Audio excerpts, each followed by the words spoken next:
Quetchen et pressen. Quetchen et pressen.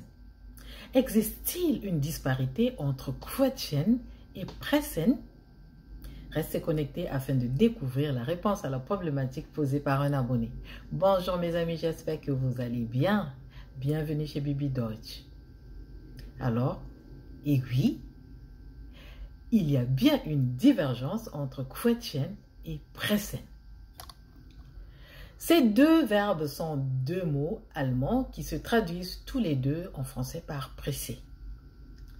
Cependant, il existe des nuances de sens entre les deux termes. Je vais commencer par quetchen.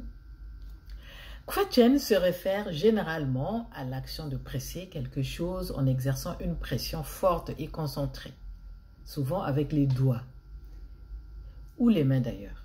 Cela signifie une compression ou une déformation de l'objet pressé. Donc, quand vous utilisez vos doigts et vos mains, c'est ça qu'on appelle quetchen. Vous pouvez utiliser en allemand le verbe quetchen en appuyant.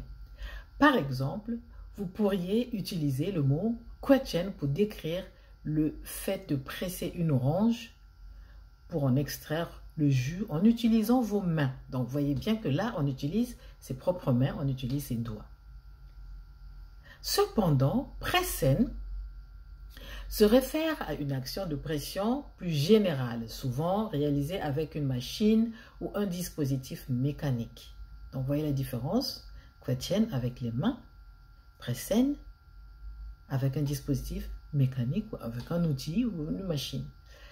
Cela peut impliquer une pression continue et régulière exercée sur un objet pour en extraire quelque chose ou pour le transformer d'une certaine manière. Par exemple, le mot pressen peut être utilisé pour décrire l'action de presser des raisins dans un pressoir. Vous voyez bien qu'on utilise un pressoir pour en extraire le jus lors de la fabrication du vin, notamment.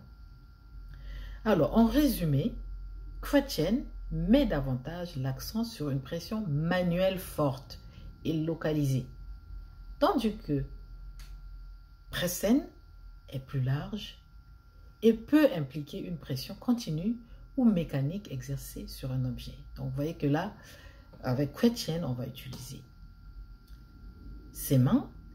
Avec pressen, c'est plutôt mécanique, où on va utiliser un outil. Voilà pour aujourd'hui. Notez dans les commentaires une phrase avec le terme quetchen ou pressen, afin que je sache si vous avez bien saisi la leçon. Osez apprendre l'allemand. Bis zum nächsten Mal.